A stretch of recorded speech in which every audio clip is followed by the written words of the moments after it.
and women of all ages learn crisis perspective on sex, parenting, and more. Aging with Grace is available on Nook, Kindle, and anywhere books are sold.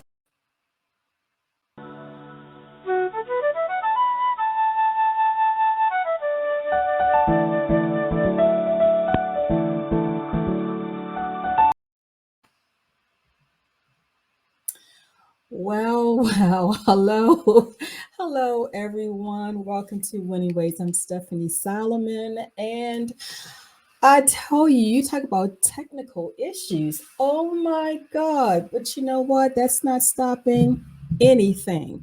I tell you guys, if you can't hear me, give me a signal, a sign. Give me a comment, a message, and let me know that things are going awry. I thought I did a whole show.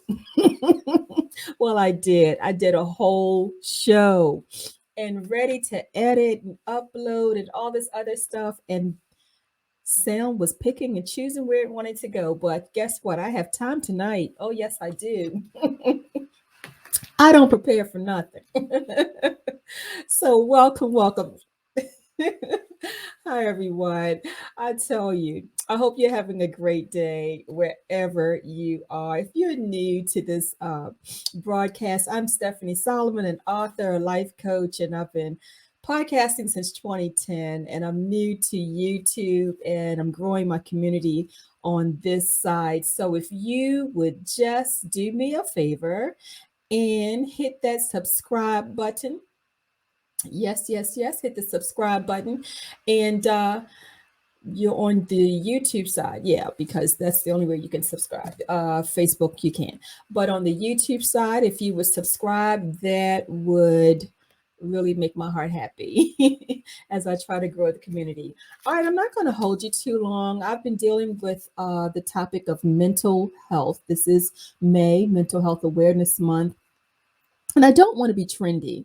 I don't want to, talk about something for a month and it goes away for 11 months, not mention it. And a year later, here we are again talking about it. Mental health is serious business. And if one of the things that we should have learned a lot of things during this pandemic, but we should have seen not just in other people, but ourselves, some mental health concerns, and there's a spectrum. Don't get a little uncomfortable because I said there are some concerns.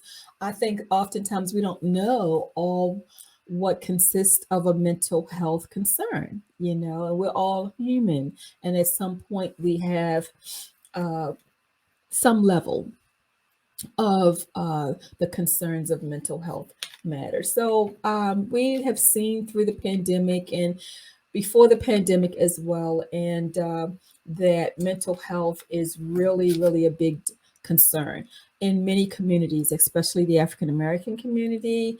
There, and there are other communities. I don't want to just isolate us and say, we don't like to talk about it as families and communities, because I'm learning, because I have acquaintances who are of other ethnicities, and that's a topic that they don't like to talk about either. So it's a taboo topic in many places, many circles, yes, but it shouldn't be, because it's a concern for all of us. All right, adults and children alike. Well, I'm going to redo this and we're going to hit it and be out of here really quickly. Again, hit that subscribe button, like, and share. All right, and if you have some comments, I'll try to post them as we go. Well, if you've been keeping up with the show, I've had 6 professionals on, clinicians, therapists, and I have to put this disclaimer out there. I am not a therapist. I am not a psychiatrist. And I know that was like a little teasing term that was given to me on one of my jobs, but I'm not a therapist. I didn't go to school for any of the things that real therapists and clinicians and psychiatrists and psychologists go to school for. And I just have to say that. So, but the professionals were on, and there was just so much that we discussed, but so much that we didn't get a chance to discuss, because mental health is really vast. It really is. We can't just box people in, terms in, and things like that. We really can't. But what I want to do, I'm not closing out mental health, really. I'm not. I'm going to be talking about it throughout the year. But I do want to add to um, what has been discussed throughout this month. And again, if you're new, and you're wondering, what are my topics? My topics are definitely centered around issues pertaining to all of us, but this is a Christian centered broadcast and faith centered. So, even, and I teach from my books, I teach from my experiences, as well as, my mentoring, my life coaching experiences as well. Um, and oftentimes, because it's a Christian centered broadcast, when we're talking about things like mental health, sometimes individuals think that I'm straying away from the faith aspect, and that's not true. And some people think that when we talk about mental health, period, it doesn't include God. It does. As I mentioned before, God is sovereign, and He chooses to bless, to heal, to deal with things, to be patient, watchful.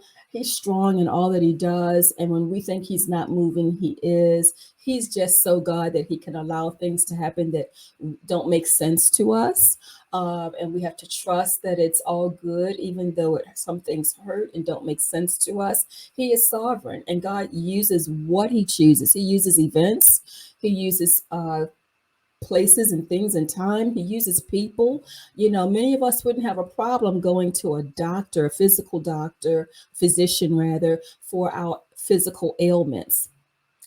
But there seems to be doubt and, hesitancy um, with going to a therapist or going to a clinician, a counselor, uh, to help us in some matters of the heart or matters of the mind.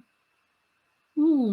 God gives gifts to all of us, and all of us really are supposed to be able to help each other. None of us is gifted to do everything for everyone. None of us.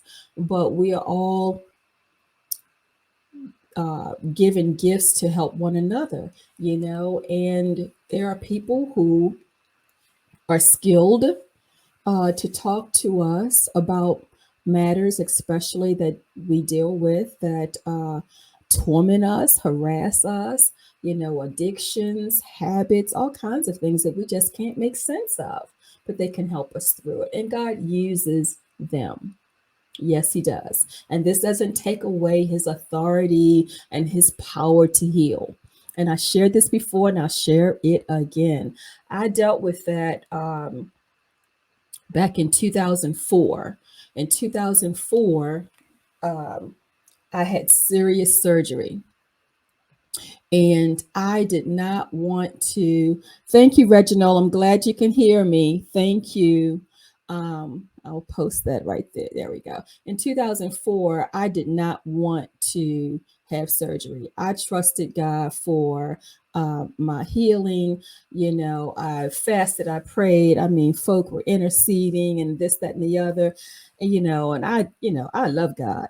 Yes, I do. I know God loves me. I love God. I'm not perfect, but I love me, the Lord. He's good. I am his servant, and I am bound to him. I'm bonded to him. He is my first and everything. And I really believe that because I loved him and he loves me, and I serve him, and I'm imperfect, but in my imperfections, I try to work to get myself together and this, that, and the other. He would honor my prayer and heal me the way I wanted to be healed, because I did not want to have anyone cutting on me. I didn't want to have strangers all poking me and all that stuff. Well, the way it went down, God said, all is not lost. And I cried because that was not the answer I wanted to hear from him. All is not lost. That meant I would be going under the knife. And I went under the knife not once, but twice within a week, had a life threatening situation, blood transfusion, and all of that. And I was hurt because I was like, God, but I trusted you. I trusted you to not to go through this. And not only did you have me go through this, you had me go through it twice. I'll talk later about the lessons that came out of that. But that was the way the Lord chose to heal me. And I'm going to tell you, I was healed. And I'm telling you, the way I recovered and the, just so much physically that was renewed in me because of that surgery, and the way I was healed also emotionally was a wonder. That was the way that God chose to heal me, and I had to accept that. And that's with anything. We can't tell God what to do. We can make a request, and He is not Santa Claus or a good fairy, but we can make a request, but it's up to Him how He will do it. And for those of you Bible readers out there, throughout Scripture, Old and New Testament, God will use who He will, people we would least expect, things we would least expect, a donkey. God will use what He chooses to get the job done. All right. So, folks, do not be ashamed. Do not be embarrassed. Do not be, hello. Yes. Thank you. Thank you so much, Danielle and Reginald. And I'm telling you, don't be afraid to seek that help. Do not be afraid to seek the help. All right. Well, I just want to hit on two things tonight, and then I'm going to be done. Dealing with mental health. I want to deal with toxic loyalty and toxic positivity. Let me hit with toxic positivity first. Well, you may say that sounds like an oxymoron because, positivity is a good thing, right? We live in an age where a lot of craziness is going on, just craziness overload. And so on social media and other places, we see a lot of positive quotes, and it's supposed to add a light, just a light in dark places for many people, and the intentions are good. We've heard of Norman Vincent Peale's positive thinking. The intentions are good, to get us to a better place and not in a dark place, However, positive toxicity, or it could be called toxic positivity, either one, is when it's a dysfunctional thing. It's when we fail to manage our emotions properly. Well, what do you mean, Stephannie? It means we're so busy trying to be positive that we don't embrace when we are human and feeling something that's negative. We're human. Nobody is upbeat every day. Nobody is feeling, happy, woohoo, sunshine and going, glowing every day. We don't wake up like that. We don't go, that is not every day 24/7. There's always something, and we have to fight to get out of it, but we get in a funk sometimes. We get angry sometimes. We get resentful. We get jealous. We get angry. We feel guilty about things that we've done. We feel ashamed, and we're shamed also. We feel those things. We feel loneliness. These are sad feelings. We get frustrated. We get overwhelmed, with all that we have to do. And sometimes just want to put on that face. Hey, Joanne, good to see you. Good to see you. Sometimes we put on that face. We don't want people to think or know that we're really not in a good place. So we tell people we're fine. We even lie to ourselves. We lie to other people. We tell them we're okay, we're fine. We tell them we got this. And we know that we're stressed with maybe a deadline that we have to meet at work. and the responsibilities with our families and all those other things. But we tell everybody we got this, we're doing okay, and we're not. And we lie to other people and we lie to ourselves. What we're doing is we're not feeling our feelings. We know we're angry. We know we're frustrated. We know we're overwhelmed. We know we're jealous about something. We know we feel guilty. We feel lonely, and we deny ourselves those feelings. That's toxic positivity. Even my show, I have to find balance here, because even though the title is Winning Ways with Stephannie Solomon, and it was birthed out of me always wanting to see people come out on top, having the victory, winning. But you know what? There are falls along the way, and even though I want to see people get up, come on, get up. Yeah, I'm rooting for you. Come on, get up. You can do this. I'll walk with you. I'll pray with you. I believe in you. You got this.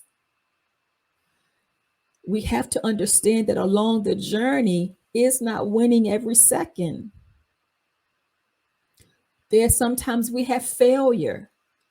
Failure is a part of life, and when we don't accept failure and embrace all that comes with failure, we are denying ourselves the reality of our world, of our life. We have to accept and embrace each feeling. Now, do we have to stay in those places of sorrow and sadness? And do we have to stay where we are uncomfortable? Absolutely not. But we can't deny that they didn't. We can't deny that they did not happen, and we do not feel them. That's the problem. When we deny that we hurt, that we are angry, that we're jealous. Yeah, us Christians, us people of God, we have those feelings because we're human. And the difference between us and people who are not saved is that we get forgiven, and we have the Spirit in us to help us get past that and be a godly person. So we become toxic, though, when we deny those feelings and lie to ourselves. And we downplay, oh, I'm not lonely. Oh, I'm not resentful. Oh, I'm not envious of him or her because they got something that I really think I deserve. I'm not depressed. Oh, no, I'm fine. I'm fine. You're fine. I'm fine. Everybody's fine. I'm okay. Those negative emotions are real. They are real because we are human. And when we downplay them, and we pretend that they're not there, and we don't feel our feelings, and we don't admit that we're miserable, that's toxic positivity. We're faking that we're okay, and we're not. That's not a good thing. That is a dysfunctional way to live. It's not being human at all. It's a very dysfunctional way to live. Okay. Well, what I'm going to do, because I'm going to move through this very quickly, and if no one has any questions, I just see comments. I don't see any questions. I'm going to move right on, and I'm going to take a short break, and I'm going to come to the second one, which is toxic loyalty. It's a big deal, and it has a lot to do with how we are not winning and how we are living a dysfunctional life. Stay with me, guys. I'll be right back. Get Aging with Grace by Christian author, speaker, and podcast host Stephannie Solomon today on all digital and brick-and-mortar retail stores. For signed copies, purchase your books at www.stephaniebooks.com.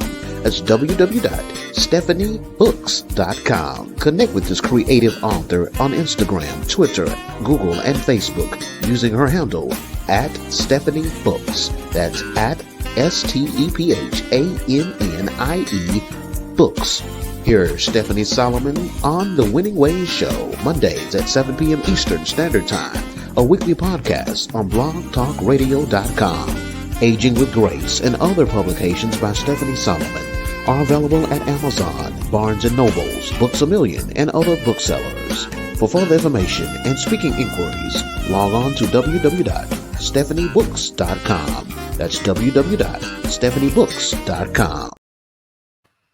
All right, everybody, welcome back to Anyways. I'm your host, Stephannie Solomon.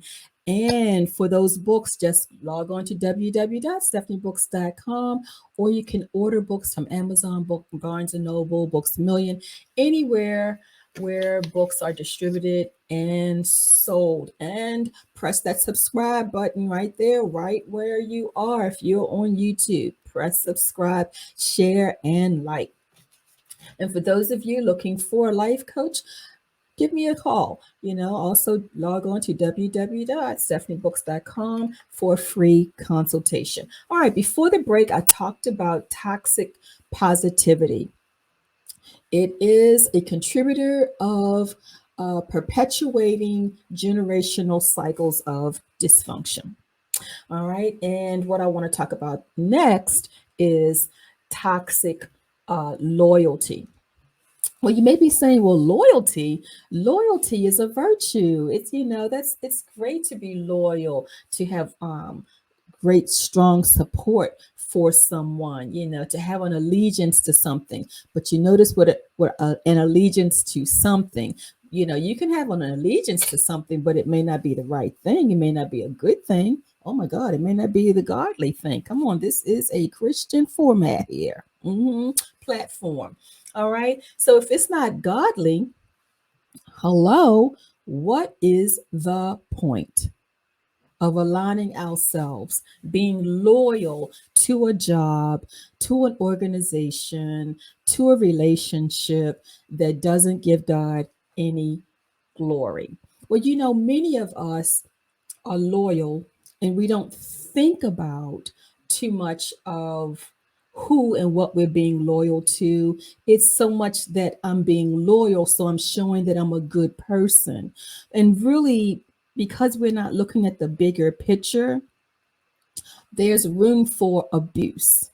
There's room to abuse ourselves and for others to abuse people who are very loyal. And when I say very loyal, I mean loyal with a pure heart.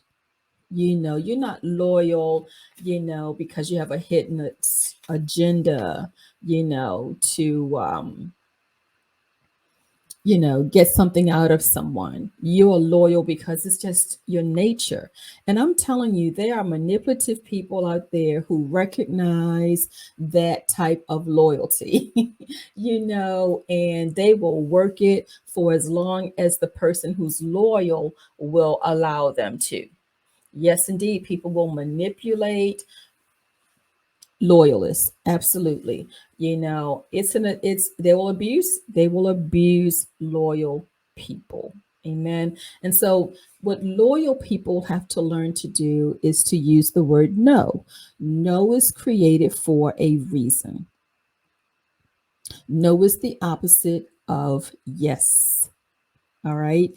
And no is not always welcomed by individuals who have a perverted mind, and have malice in their heart and evil intent. And so many times these individuals will try to guilt the person who has decided not today, or they have decided no longer will this happen, we're not doing this anymore. And when you make that stance to an individual or a group of people, an organization who's been used to counting on you to be the giver, whatever you're giving, your heart, your money, your time, your talent, whatever, and you say, no, not today. Oh, you're disrupting some things, and tell you, be ready for some pushback. But you have to be strong enough to know that you are of value, you are of worth, and your no means no. Do not allow any amount of guilting, triangulating, shaming, any tactic because there are many tactics people will use to try to get a loyal person to continue to be loyal and be abused. So let your no mean no, and you don't have to blow up. You don't have to wait until you haven't been feeling your feelings. You're overwhelmed. You're frustrated. You're being used. You don't like the fact you're being used. You haven't said anything, and now you're blowing up. And you've been telling people, "Oh, I'm okay." Toxic positivity working with toxic loyalty is not a good combination. So now you blow up, and everybody's looking at you like you're cuckoo, and then they have a nerve to still come at you for what it is that you offer eventually. That's crazy too. But my thing is, you can say no in a calm way, but you got to mean it. You got to set boundaries also, and boundaries vary depending on who you're dealing with. But people who have a pure heart and tend to be loyal to various causes, and the company causes, mission statements from your organization, family, whatever. You being loyal and committed to something and someone takes a lot of energy. It takes a lot of mental and emotional energy. And for many people who are loyal, when they tell the truth, really feel their feelings, oh my God, they will tell you it's exhausting in some cases because they are extending that energy towards a cause or to people who do not reciprocate, are, are not appreciative, but are only takers, you know? And when, to whom much is given, much is required. And the more people will ask of you. I have found that some people, when they see that you are a giver and you're talented, instead of just appreciating, they just want to keep, or you're the well, you're the source, and it'll never run dry. I'll just keep coming to you for whatever it is. And I've seen that happen in so many people's lives. That's abusive. It's a lack of appreciation. And the person who is the giver needs to understand that we were not created to be abused. Being fearfully and wonderfully made does not mean that includes being abused. All right. So being a toxic, loyal person is not who we are created to be. That contributes to a cycle of dysfunction, whether the cycle of dysfunction is in the home, on our job, because remember I talked about the culture of relationships a few weeks ago. We create a toxic culture sometimes unknowingly. We could be contributing to it with our toxic loyalty, our toxic positivity. So what we want to do, and wait a minute, and how does all that fit into mental wellness? Fits in perfectly. Because if we're contributing to dysfunction, that means there's an atmosphere of mentally unhealthy, unstable people. People who have the wrong perceptions about relationships, whether they're work relationships or, our romantic relationships, parental, parent-child relationships, whatever. We have to show people boundaries and limitations. We have to show people self-love and self-worth. We have to teach people how to treat us. We have to teach people how to love us. Yours truly had to learn that much later in life than earlier. Because when I thought what I thought I was doing, I wasn't. And then when I did learn, I learned that there are levels to that,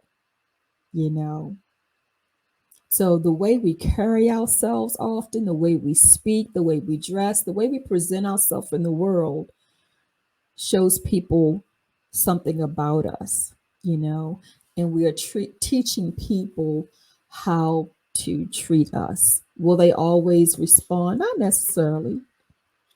Doesn't mean we stop, but we're treating them. And I say that to say that we're trying to create worlds that function healthy in a healthy manner.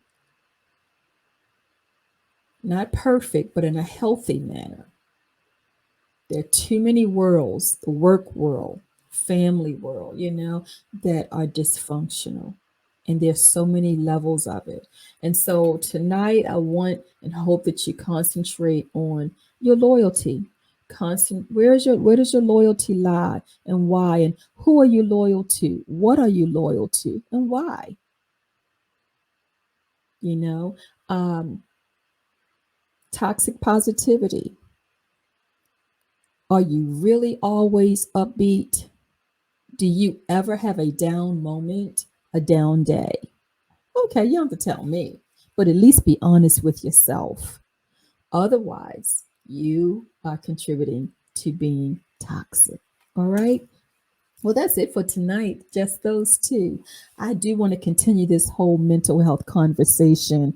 And I do have some other individuals who I've been talking to who are willing to continue this conversation throughout the year. So stay tuned because you will be hearing more on this topic. It's important.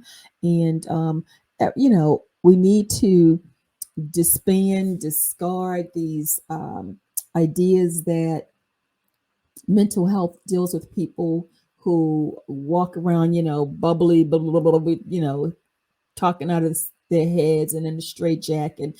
These crazy images. We've come a long way.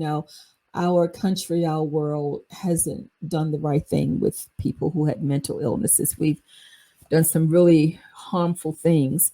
And we have a lot still to do, a lot of work to do in this area, but we've made some progress. So don't think that mental health means that because you're not the person who's babbling, walking around, talking to yourself in the streets, doing things that are not socially acceptable and, you haven't been institutionalized, that you're okay. Mm-mm. Feel your feelings, admit what is not right. And yes, by all means, take it to God in prayer. Absolutely.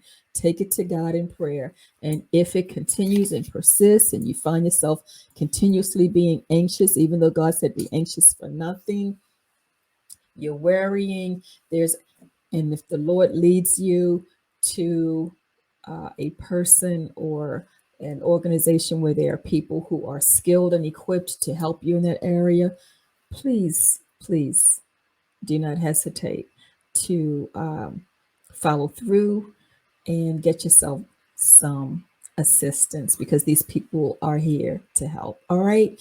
Okay, that's it for me. I see people are jumping on right when I'm about to to log off, but thank you so much, all of you who have joined in. Hello, those who just jumped on. If you just put something in the comments real quick, I'll post it. Just want to hear what you have to say.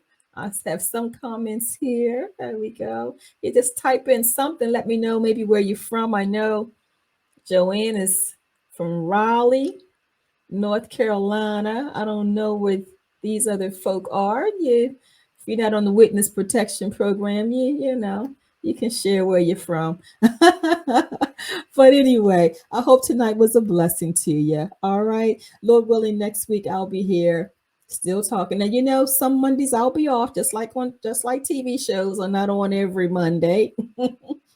But I may not be on every Monday night, but Lord willing, I'll be here next Monday doing the same thing, coming from topics from my books and my experiences. All right, good people, take care. All right, have a wonderful week. All right, and continue to grow strong. Take care. Bye now.